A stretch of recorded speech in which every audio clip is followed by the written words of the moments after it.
तो बिना समय गवाए हुए आज का पहला क्वेश्चन लेते हैं जो कि आपके केमिस्ट्री से है। इसमें से किसकी कठोरता सबसे ज़्यादा है? आपके ऑप्शन दे रखे हैं कोरंडम, टोपाज, क्वार्ट्ज और फेल्ड्सपार। तो देखिए, अगर हम बात करें कोरंडम की, जो आपकी हार्डनेस होती है वो 9 मोह होती है। मोह एक हार्डनेस का यूनिट है। टोपाज की बात करें तो 8 होती है, क्वार्ट्ज की बात करें तो 7 होती है, फेल्ड्सपार की तो 7 होती है। डायमंड की 10 मोह, यानी कि जो आपके डायमंड होती है उसकी जो हार्डनेस होती है वो सबसे ज़्यादा होता है। एक आपको मैं टेबल्स के थ्रू याद कराने की कोशिश करता हूँ, या आप कर सकते हैं इलिस्ट्रेट करता हूँ। देखिएगा, यहाँ पे लिखा हुआ है मोह स्केल ऑफ मिनरल हार्डनेस, ठीक है।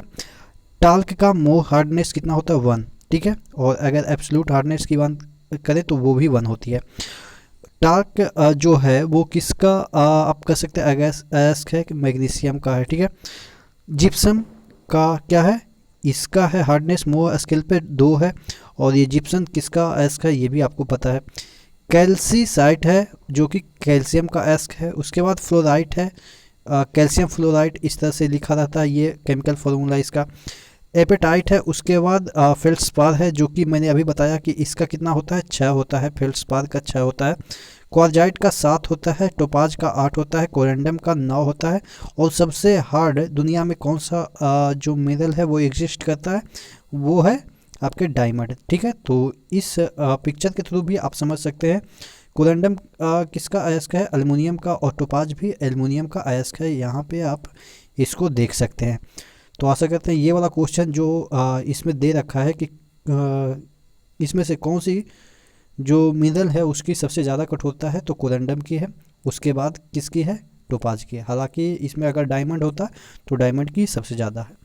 रेड लिस्ट इंडेक्स कौन सा जो संस्था है वो प्रिपेयर करता है? रेड लिस्ट इंडेक्स मतलब क्या होता है कि जो प्राणी विलुप्त होने के कगार पे आ जाते हैं उसको रेड लिस्ट में डाल दिया जाता है। जैसे अगर कोई गीध है तो गीध अगर आप जानते हैं कि ये विलुप्त होने के कगार पे है तो उसको रेड लिस्ट में डाल दिया जाता है कि ये डेंजर लिस्ट में आ गया। रेड मतलब ही डेंजर होता है। तो ये कौन सी संस्था करती है? ये करती है international union for conservation of nature. यहाँ पे देखिएगा कंजर्व, उसको मतलब कहने का मतलब कि वो विलुप्त होने वाली है इसलिए उसको कंजर्व करनी चाहिए, ना कि ये वाला संस्था united nation of environmental program. ये भी ऑप्शन देखने में लग रहा है कि करीब है क्योंकि इन्वायरमेंट से संबंधित है। अगर कोई भी रेड लिस्ट में आ जाता है प्राणी तो इन्वायरमेंट से ही संबंधित है, तो ये भी हो सकता है। लेकिन यहाँ पे कंजर्वेशन सबसे उपयुक्त होगा, तो ये वाला आपका ऑप्शन होगा, ठीक है। अगला क्वेश्चन की ओर बढ़ते हैं। हिस्ट्री का प्रश्न है, प्रथम रोहिल्ला युद्ध जो कि 73-74 में हुई थी किसके समय में लड़ा गया था? तो 73-74 के समय वारेन हेस्टिंग्स था। हेस्टिंग्स को मैंने आपको हमेशा याद कराया है, हेस्टिंग्स मतलब हटाना, ठीक है, हटाओ, ठीक है। तो यानी कि रोहिल्ला युद्ध में क्या कर रहे हैं कि ये रोहिल्ला को हटाने की बात कर रहे हैं। युद्ध करके हटाएंगे ही, कौन हटाएंगे? वारेन हेस्टिंग्स से। और उसी से प्रश्न एक और बन जाता है हेस्टिंग्स से ही कि किस गवर्नर के समय मुग़ल बादशाह की पेंशन बंद कर दी गई थी। पहले क्या होता था कि 57 में जो युद्ध हुआ उसके बाद उनको पेंशन दिया जाने लगा, ठीक है, मुग़ल बादशाह को। लेकिन हेस्टिंग फिर कहा कि इसको हटाओ, यानी कि अब मुग़ल बादशाह को कोई ज़रूरत नहीं है, इसको पेंशन ही नहीं देंगे, ठीक है। और उस समय कौन सा मुग़ल बादशाह था? शाह आलम द्वितीय। यानी कि प्रथम को तो आदमी रिस्पेक्ट भी करता है, द्वितीय को तो एकदम से फेंक फाक दिया, ठीक है। इस तरह से मतलब याद करने का एक मैं तरीका बता रहा हूँ कि हटाओ, यानी कि वारेन हेस्टिंग्स यहाँ भी थे। कोली सिस्टोकाइनिन, यहाँ पे देखिएगा कोलिसिस्टोकाइनिन है। ये जो हार्मोन्स है वो कहाँ स्रावित होता है? तो ये कोलोन, एक कोलोन आपने वर्ड सुना होगा, ये पार्ट होता है किसका?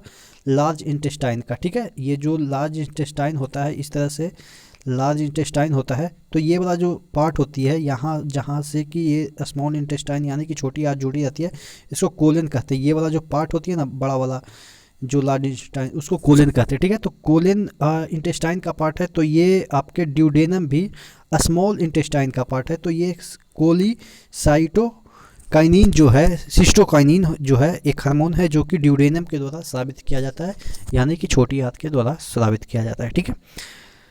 अगला क्वेश्चन है हिस्ट्री का, अरुणा असफ अली किस आंदोलन से जुड़ी एक महत्वपूर्ण महिला थी? तो जो अरुणा असफ अली थे, एक महिला थी जो कि इस आंदोलन में इनको जब गिरफ्तार करने अंग्रेज आए तो ये भाग गए थे, अंडरग्राउंड हो गए थे। इसके बाद इनकी जो संपत्ति है वो जब्त कर ली गई थी।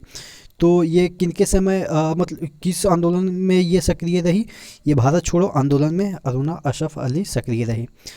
लास्ट क्वेश्चन है, जो ब्लड बैंक है वो किसे कहा जाता है, यानी कि शरीर का जो ब्लड बैंक है वो किसे कहा जाता है? तो ये आपका, आप सोचेंगे कि ब्लड सर्कुलेट करता है हृदय यानी कि हार्ट, तो उसे ही कहा जाता होगा ब्लड बैंक। लेकिन ब्लड बैंक का मतलब क्या होता है कि जिसमें कि ब्लड स्टोर रहना, ठीक है ना।